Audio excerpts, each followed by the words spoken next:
Hello guys, good morning, good afternoon, good evening sa lahat. Welcome to my YouTube channel, Roselski TV. Guys, eto tayo no, para mag-reaction dito sa naging live ni Kuya July kanina. Ano po? Pero bago po ang lahat, pakisuportahan po muna naman ng Kalingap, Kuya Val Santos Matubang, Ate Edna Vlogs at Kalingap Round.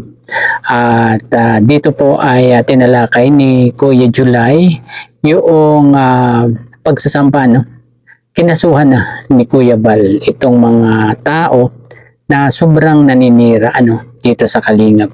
Yung todo ang content, pero ang kino-content nila ay yung kasiraan ng Kalingap. So, ayun po yun ang ating ipaparanig ngayon doon sa sinabi ni Kuya July. Po. So, ito po. Umpisahan na po natin.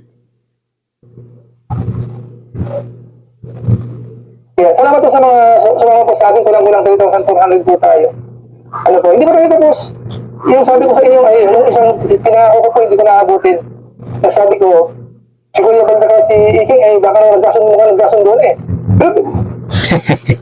Baka raw nagkakasundo na si Iking saka si Kuya Val. Pero ganang sa akin guys ay parang malabo na na mangyari ito. Siguro ay si Kuya Val matututo na dito sa mga nangyaring ito guys.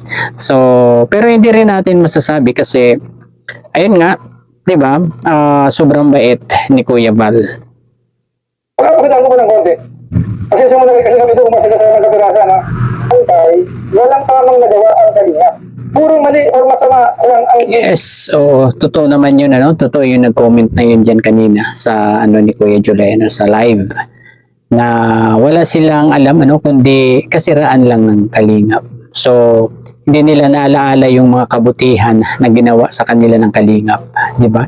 Ni Kuya Val, ni Kalingap Rob, di ba? Yun yung talagang hindi nila maalaala yung kabutihang ginawa ni Kuya Val sa kanila, di ba? Pati nga channel ni Kuya Val kasi nagsakripisyo para lang dito sa mga vlogger ng dati, parang pinabayaanan lang kung ano yung gawin ng mga vlogger dati. Kaya si Kuya Val talagang humina yung kanyang YouTube channel, di ba? Ang nakikita yun nga po. Kaya kung i-upload mo sa Biblia sila po yung may mga masamang mata. Ang nakikita, puro masama kasi may masamang mata Hindi nakita yung kabutihan na di ba may kliyente na po ako dyan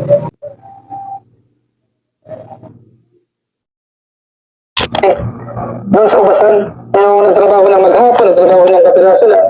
Nabanggit na ba sa ibang live ko may masamang mata po yun.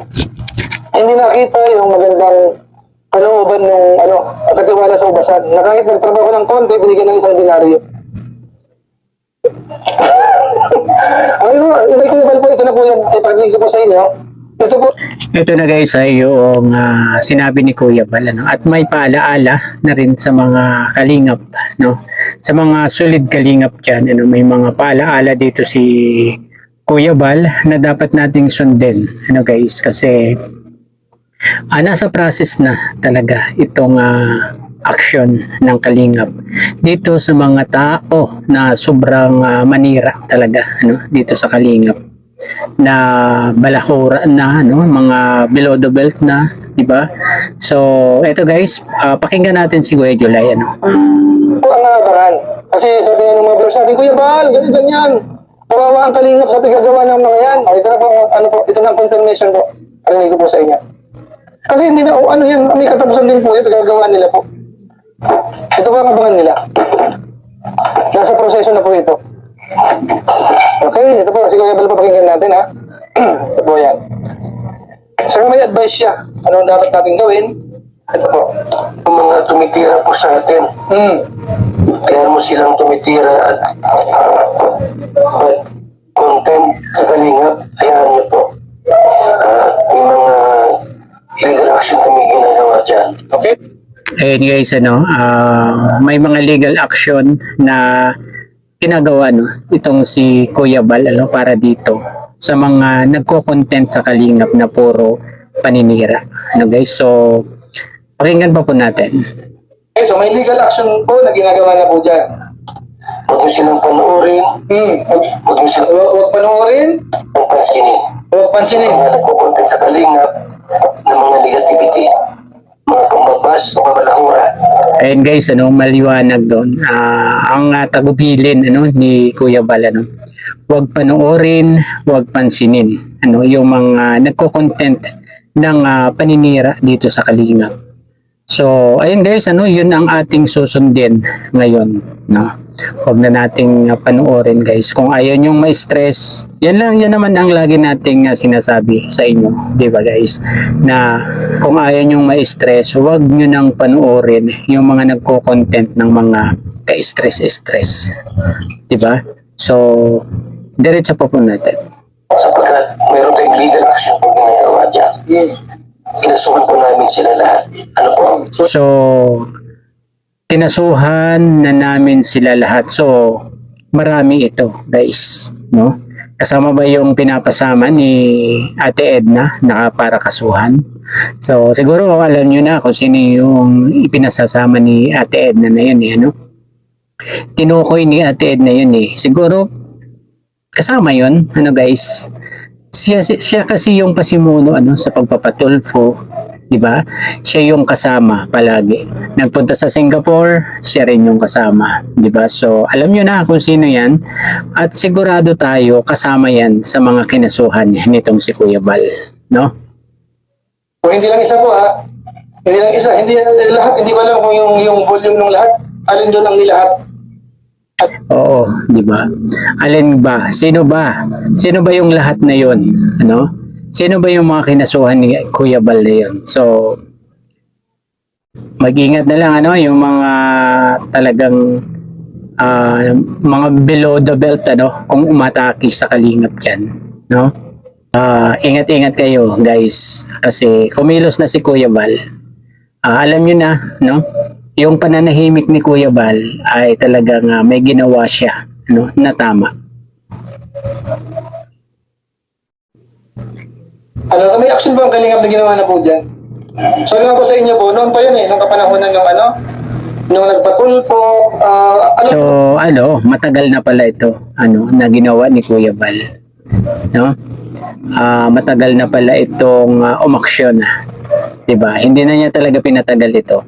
So, ibig sabihin habang yang nagaganap yung mga issue na yan ay nagmo-move na itong ginawa ni Kuya Bal na ito, no? Itong pagsampa ng kaso dito sa mga taong ito na walang ibang ginawa kundi i-content ang Kalingap, Okay lang sana i-content ang Kalingap, hindi tututol si Kuya Bal dyan.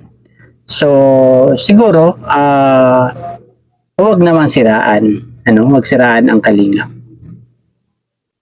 ano po yung ginagawa? Mga nagtanong ako kung anong barangay, saan lugar, kasi pupuntahan po talaga yan So, in process po yan. So, baka lang po, huwag na tayong mainit po kasi yan Kumbaga, ang proseso ko kasi medyo matagal yan So, doon po sa mga lagi nagko-comment ako, Bal, i-demanda nyo na kaya, nung sobra-sobra na sila, in process na po yan. Kaya huwag kayong manood, huwag kayong magpapikto sa mga paninira po ng kalingap o sino man sila sapagkat meron kami ginawang legal action dito. Opo. Ang mga paninira, huwag nyo silang pansinin kung panoorin man. Huwag nyo silang bigyan ng time at manood. Kami na pumara dyan, meron kaming action po. Although medyo matagal, pero sa bandang huli po, mga kaibigan, patong-patong na kaso po namin ipapatong sa kanila. Ayun guys, maliwanag na maliwanag yung tagubilin ni Kuya Baldian, na huwag panoorin, huwag pansinin, at